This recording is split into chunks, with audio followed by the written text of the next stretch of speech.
Hi everybody, welcome back to Commonwealth Flipper. Welcome to the second cabin out here. It's a little later in the day. I have not got to that cabin yet. Will in a few minutes, but I've just had so much to get through out here. And we've got so many topics. There's 4 in particular I want to talk about today and a bunch of great sales. Hopefully you join us for the whole thing. I think there'll be some interesting topics. One of the things that I've been asked to talk about for a while now, and I have not, is tariffs. And how will that affect eBay? And I'm like, this is an interesting question. I'm not avoiding the question, but these videos can be up to 3 days delayed, sometimes even longer. Sometimes they're the next day. It just depends on what the schedule looks like. But I don't really want to talk about it because it's in such flux, but I'm not avoiding the topic for those of you who keep asking me to talk about it. It is intriguing. It's interesting to me, and I do want to talk about it, but today is definitely not the day.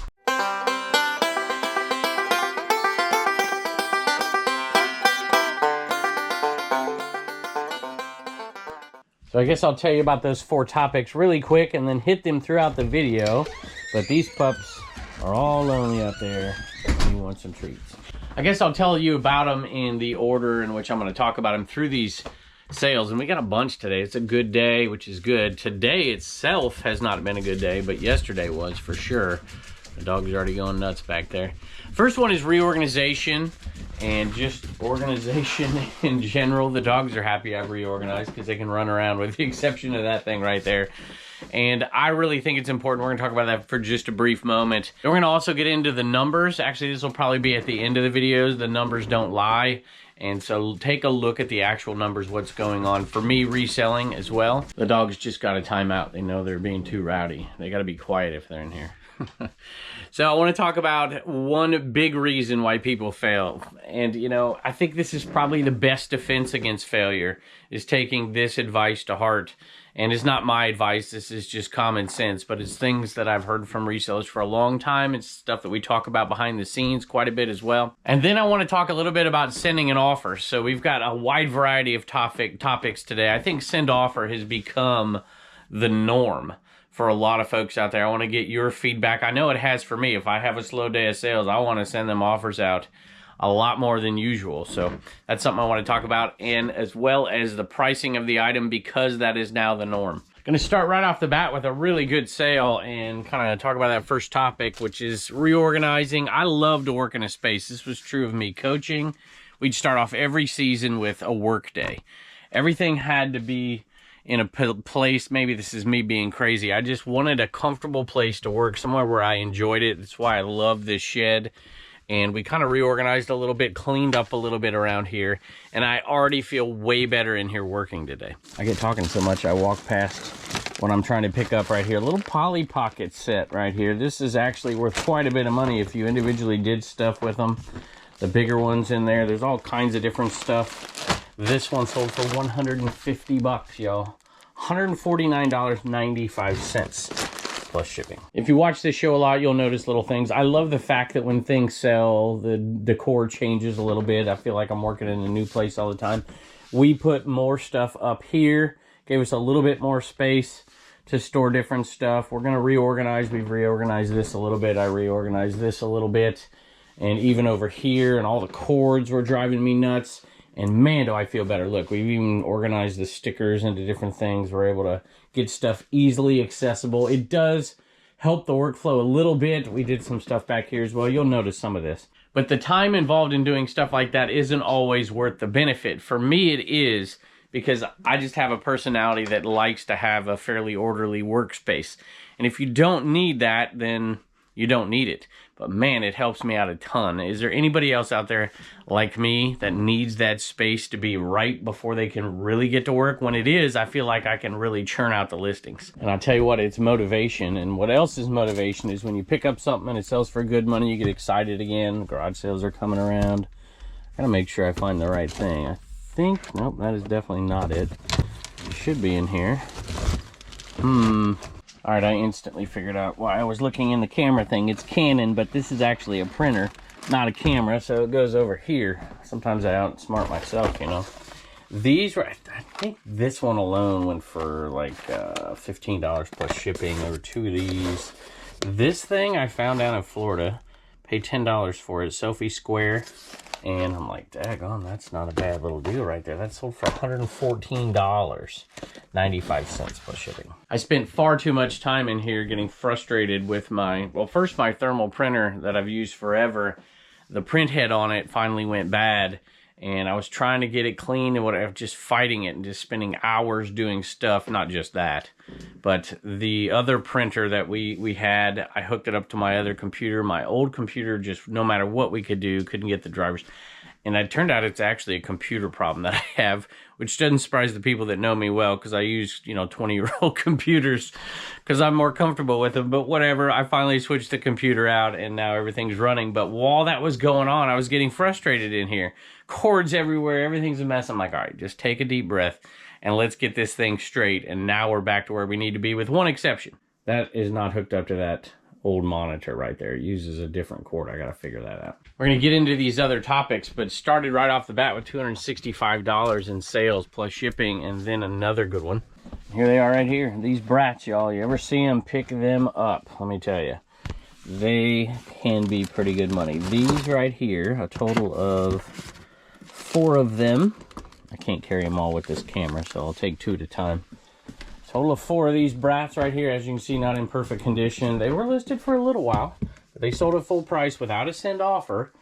And the 4 of them, there's 2 of them. The 4 of them sold for a total of $89.95 plus shipping on those. So look, no clothes even.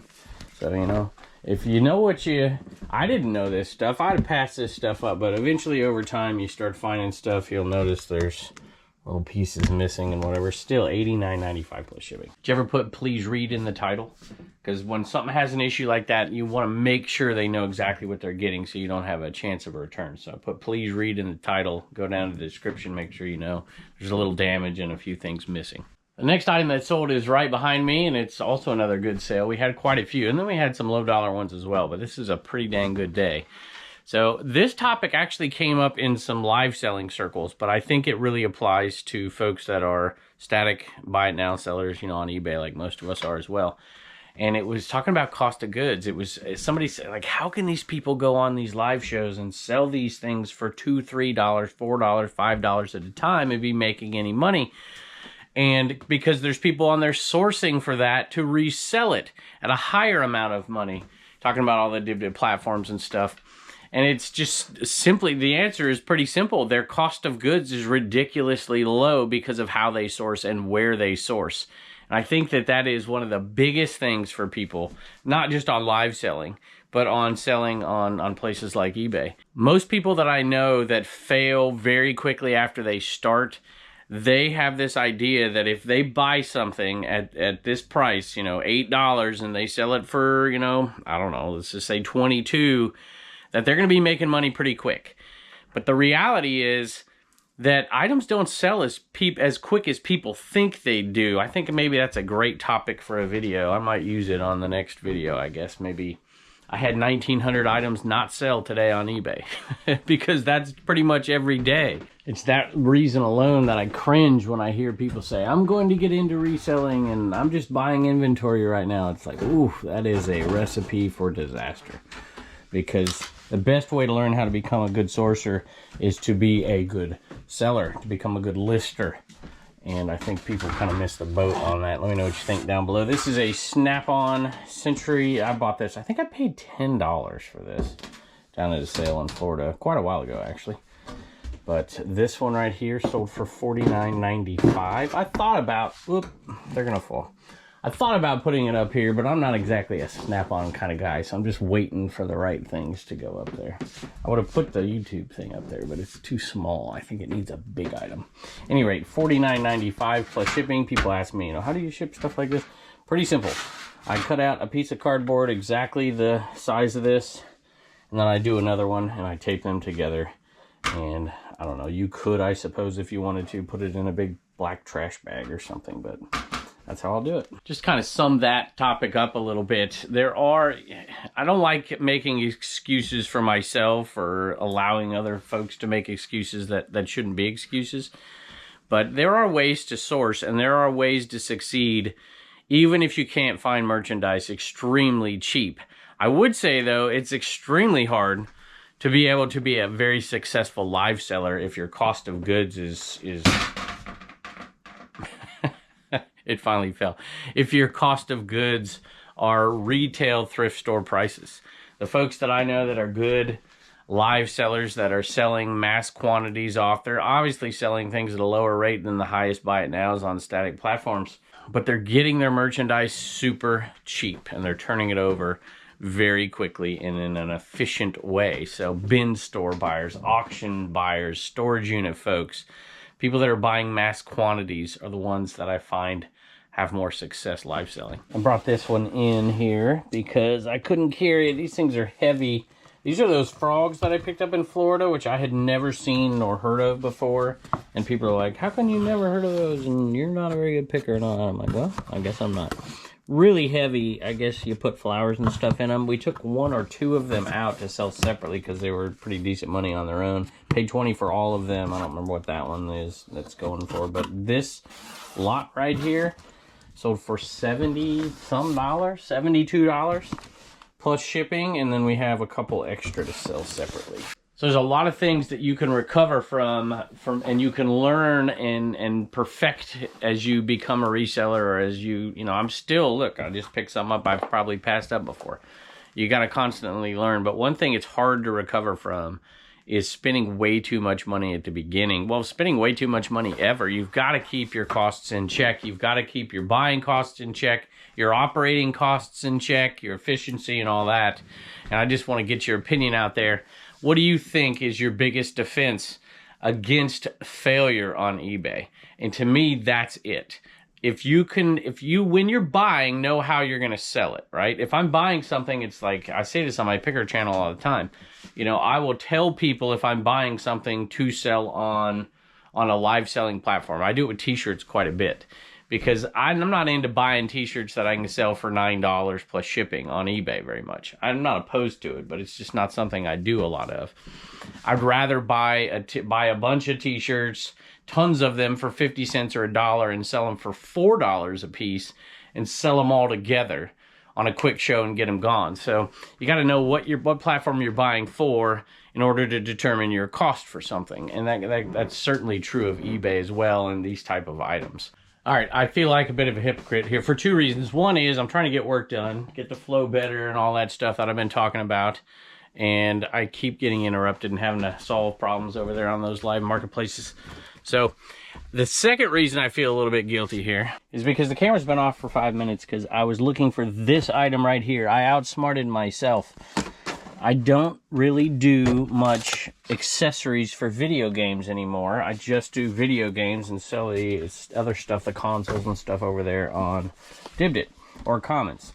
And so this used to be in one of these toy bins there was a Wii back there. I just pulled it the other day and I decided we were going to take all that out. And then I remembered that I just decided for these small ones that we do list, there's enough room on this shelf with the video games. And I totally forgot. I looked in that bin. I looked everywhere. So, oh well.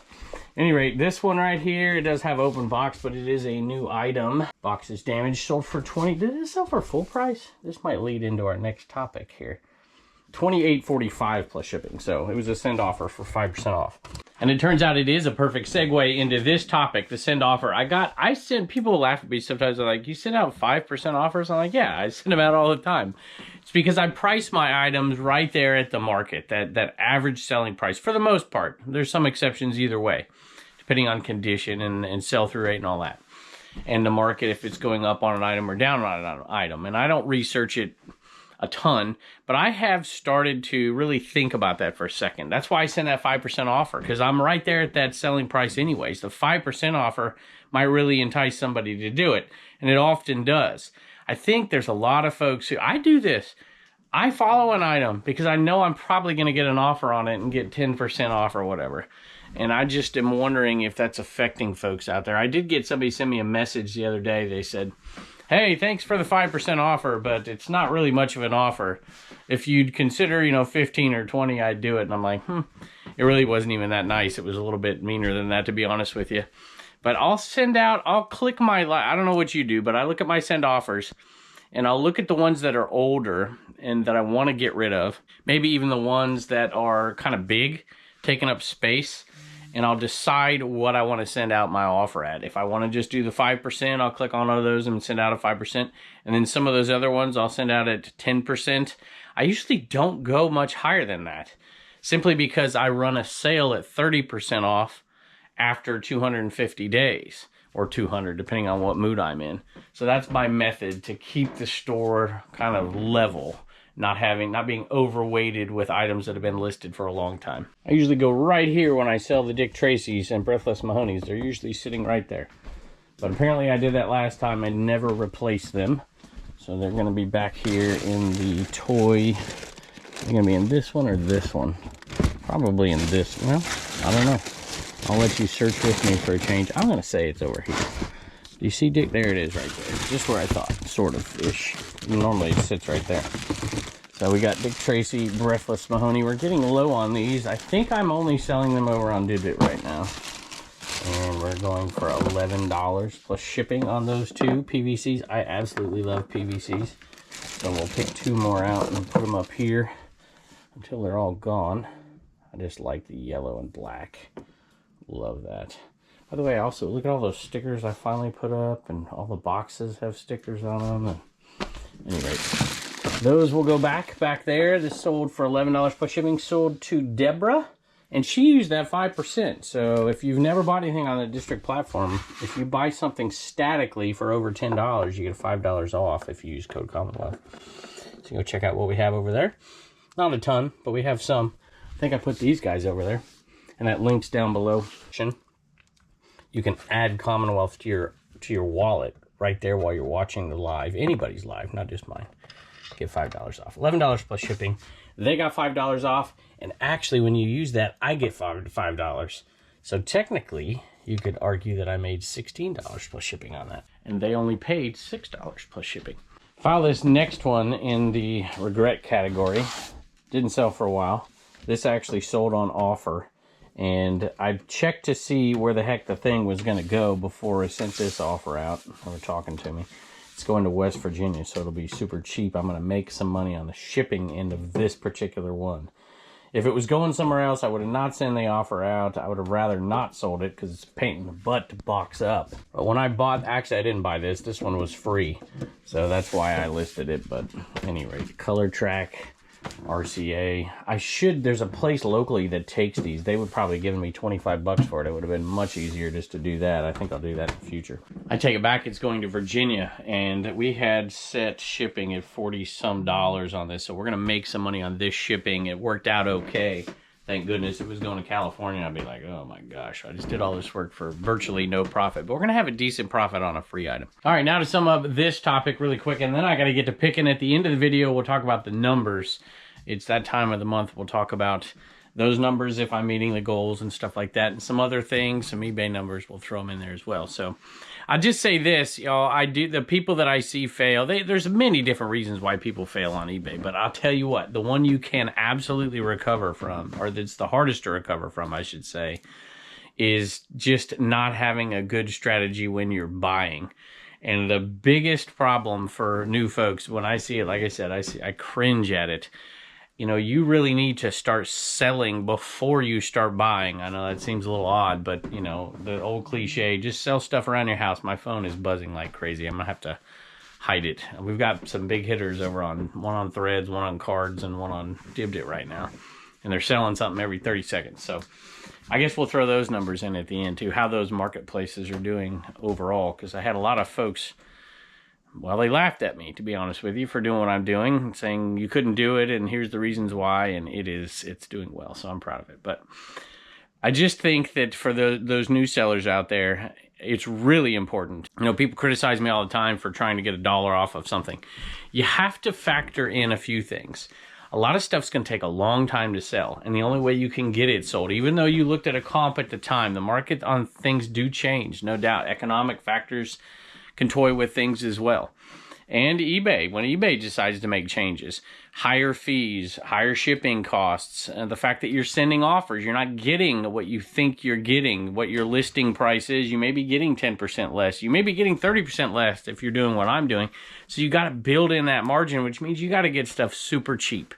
And I think that that is the reason why a lot of people, I've had people tell me, man, I'm selling stuff and I'm making money on every single thing I sell, but my books show that I'm losing money. It's because you're buying more than you're selling. And that's what's going to happen when you start. Well, it happens all the time, but it certainly happens when you start selling. You tend to buy faster than you're selling. And so your books don't balance. In the long run, it's going to pay off, but you got to be careful how much you source and how much you pay for it.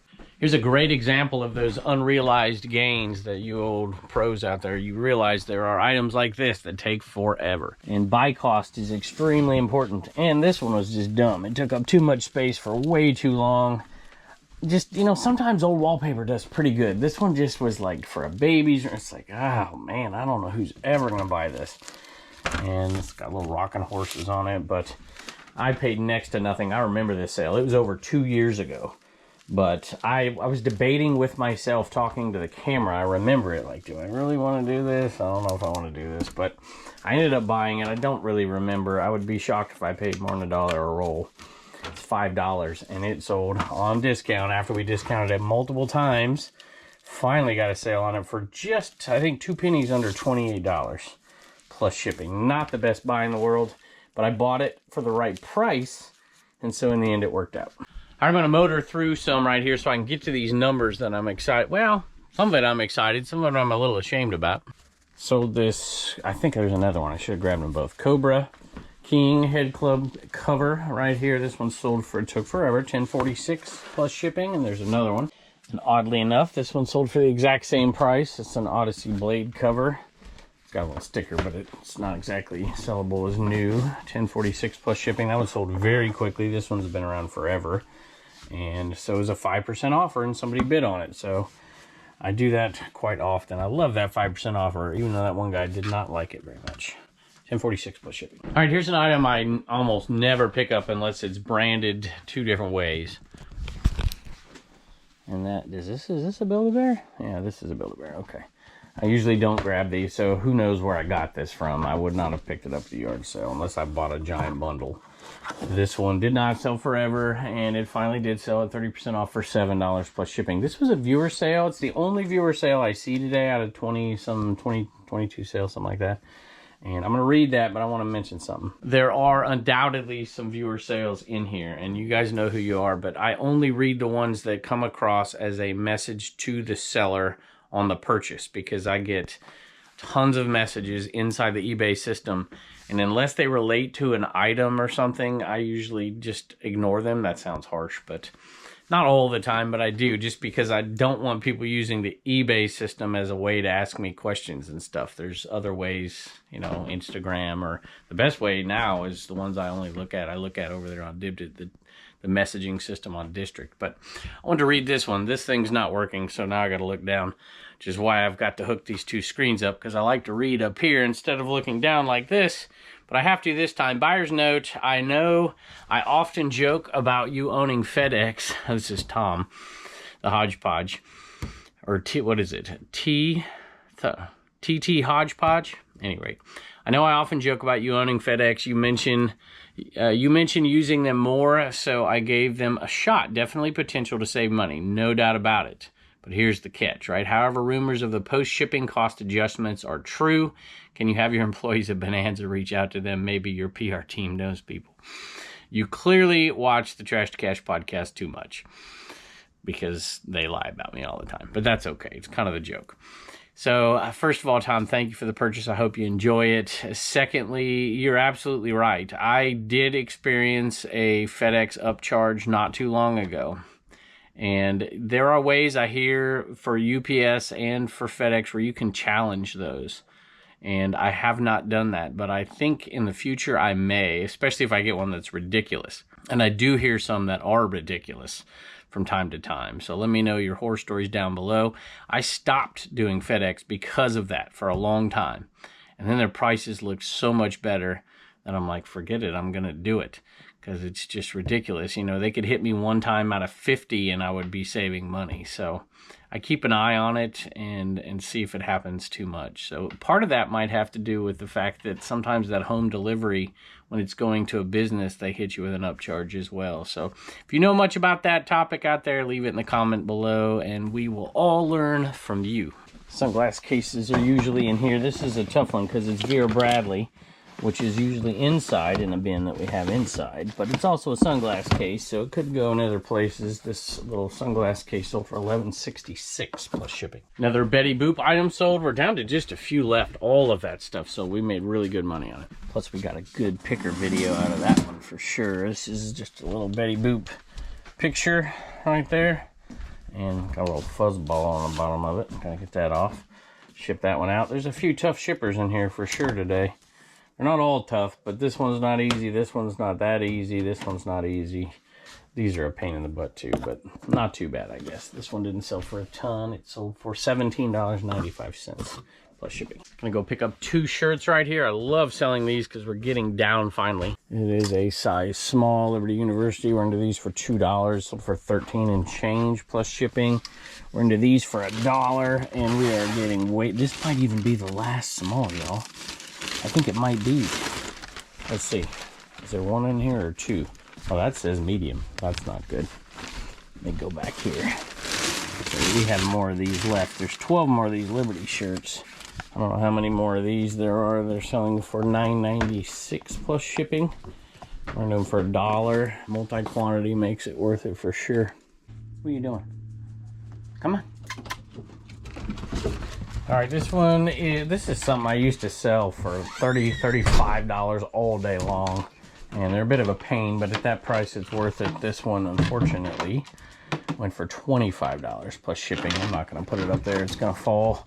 Easier to ship than that, at least, but not huge money. I try to avoid them unless they're just a couple of bucks and in good shape.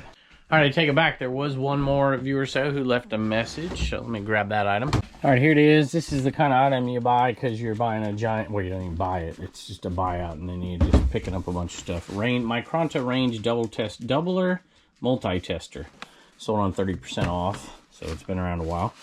Just under $10 plus shipping. And I gotta get down on my knees till I get this thing fixed again, because I gotta read this. Russ says, thanks for the offer. As I am watching your video this morning, I get guilted into buying for all the learning I've gained from you. Well, hopefully you don't feel that way. Well, and the switch. Keep up the great... I get this now. God bless you and your family. Can you do some videos on Dibdit? All right, it's coming together. I bought once from you there about a year ago. Then I won the Switch.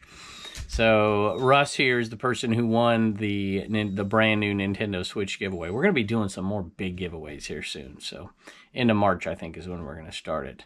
So come on over and join us, and you could win one like he did. Last week, I bought an auction from your buddy Dave and had the hardest time trying to message him, trying to make sure that I had paid for it. District did help. Well, if you got your card in there, you paid for it. So unless it was a bad card or the numbers were wrong. So Dave has videos about how to sell over there on his ADH Dave channel. He's got some tutorials. You could be like how to run an auction or how to ship or something like that. But on the buyer's standpoint, I don't think it makes much difference. But Russ, I appreciate you very much. And I don't feel guilted into doing anything for me. Y'all are wonderful to me as it is. I do appreciate it and hope you enjoy that for whatever you need it for. Next item kind of makes me a little sad. Our friends Brandon and Sam, her father had passed away suddenly last year, and they did an estate sale on their own down there. I gave them advice to do it, and instead of getting an estate sale company, and they brought me a few things back, which was very kind of them. It was down in North Carolina. I couldn't make it at the time, and these were a couple of those items. These right here were kind of the old items that I would love to put in my classroom back in the day. These are Hawaiian and Polynesian tiki gods. I think there's Lona in the back. And what was it? Ku. I know it had 4 major gods. And this would be the stuff that I would use to teach. We'd get through, you know, sections like in world history, the Aborigines and then the Polynesians, and talk about their animistic religions and Captain Cook and all that stuff. Sorry to bore you. I'm a history guy. I just love it. And I would keep those in my classroom and kind of use them as props to talk about different things and the whole Captain Cook hatchet story and all that. At any rate, they sold for $24.95 plus shipping. All right, I'm gonna do this pretty quickly. I made one change. Instead of calling it eBay and live, like district or wherever we're selling at right there, what I've done is we're just gonna call it static sales and live sales. So for those of you who don't know what I'm talking about, I set a goal of $150,000. I said on eBay, but in reality, it's I don't really care where I sell it. I'm talking about static sales, buy it now sales. So that includes eBay, Bonanza, you know, different platforms we sell on. I've been selling, if you've been watching the channel for a while here, I've been increasing my buy it now sales over there on Dibdit. I sold some on Polish and Brush yesterday. We sold another thing on Dibdit today. I sold something, where else? I sold it on one of the other platforms the other day too. Anyway, so I'm totaling all those together, and so it's basically the vast majority of it's going to be on eBay. For the static sales, we're trying to hit 150,000. We're not there. We increased it this month. We got to make up 30,000 to get to the goal, which Q4 helps tremendously with that, but we're still off pace. We're right about it. We're not quite at 20,000 for the first 2 months, January, February, and that's what numbers we're looking at. That puts us on pace for, 120,000. Which is not where we want to be. I'm going to try for the first time ever to hit that $150,000 mark on static sales, basically on eBay. And then live sales, I threw out the number of 100,000 and then kind of regretted it all of a sudden. Not long after. We're nowhere near where we need to be. 4,700 the first month and 3,300 in February. We did not do much live selling over there. March is going to be very different, I think. We're going to see a much higher number in March and keep building on that. So there you go. Static sales, buy it now sales, $10,100 and live $3,300. eBay was up in February. Shorter month, still up 8%. So that's good considering there's 3 less days in February. So I'm happy about that. And I want to look at the other numbers really quick for these marketplaces, kind of just to put a feather in my own cap, because there was so much criticism when we started all these live selling platforms. Well, we didn't start the platform, but we started the marketplaces. I'm going to read you some numbers here, and this, you can ignore them if you want. This is just for all those haters out there that told me, you're not going to be able to do it over you. If you're going to do this, you got to do it on Whatnot. I'm like, no, I don't. I don't have to. And I love this format over there, Dibdit.com, shopcommons.net. And well, I'll read them off to you here really quick. I don't have the Polish and Brush numbers because I'm not an owner over there, but I count it because my wife's the owner. Maybe I should have asked her what they were. They're probably decent for the first month. Now, keep in mind, Dibdit's been around a while, and so is Shop Commons, but the other ones are brand new. So Dibdit sold, not me, the marketplace sold $116,000 last month. Commons sold $15,000. Dibdit Sports sold $5,000. Polish and Brush, I don't know. If I had to venture a guess, and just to remind you, this has been around for just a tick over a month. And I don't know what Polish and Brush said. If I had to guess, I'd probably say 8,000. It's doing pretty good for the first month. Dibdit Threads, just over a month old, $23,000 in sales over there. Dibdit Cards, $17,000. So let's see if I can do some math here. So our marketplaces in the month of February sold $176,000. If you look at that, 3,300 of that was me. Okay, so somebody else is selling a lot. Dave's sold a bunch. I think his numbers he put up over there, I don't know what it was, but that's not a huge chunk of that. And I don't know what Polish and Brush sold, but I guarantee you it's well over $4,000. Guaranteed. I saw a show the other day that was just insane. So, and I'm making static sales too, and some other folks are as well. So I'm going to say at least $180,000 in sales on our marketplaces over there in February. I don't know, times that times 12 here. Just a minute. That comes out to $2.16 million. And remember that 4 of these marketplaces are just over a month old. So I'm super excited, and that's without one of the big criticisms. There's no Android yet. How would you ever, how dumb was it to do whatever? We're doing that without Android. So I'm proud of it. And I know it's not our normal content in here, but when I do those numbers once a month, I'm always going to throw those numbers in there as well. I made a prediction that somebody laughed at $500,000 to $1 million on Dibdit. Not me, but the marketplace. And I can tell you right now, we are going to far succeed that. I have no doubt. I mean, we sold 117,000 last month. It's been doubling month over month over month. So all those marketplaces are doing really even better than I had thought they would do. So big thanks to my partners over there and to all of you who are buying and selling over there and having fun like I am. I appreciate you. Hey, look, I forgot a sale right here. This sweet Flintstone hat. I've had it for quite a while, actually. And this sold for $34.97. Part of that huge Flintstones deal we made. Waited around for a long time for top dollar on that one, but we got it. $34.97 plus shipping. Thought I'd show you this since I talked about it here. It's just 2 pieces of cardboard. I did bubble wrap it just to make sure there's no scratches or anything. And there's little creases in those boxes where they fold, so I always put a little extra right there. All right, y'all, Turner is gonna, there's no sales on a Commonwealth picker. There is a, I'm sorry, bud. We're not gonna call Reagan in here, but somebody bought plans for the Commonwealth picker shipping table. Sandy did. Over there on CommonwealthPicker.com. So we're giving Reagan the night off tonight. But Turner's got a joke. Commonwealth comedy. What did Rex say to Woody after eating a toy? What did Rex say to Woody after eating a toy? I don't know what. You got a friend in me. I like that. Thank you, bud. Bye. And I appreciate you stopping by, and I can't wait to see you next.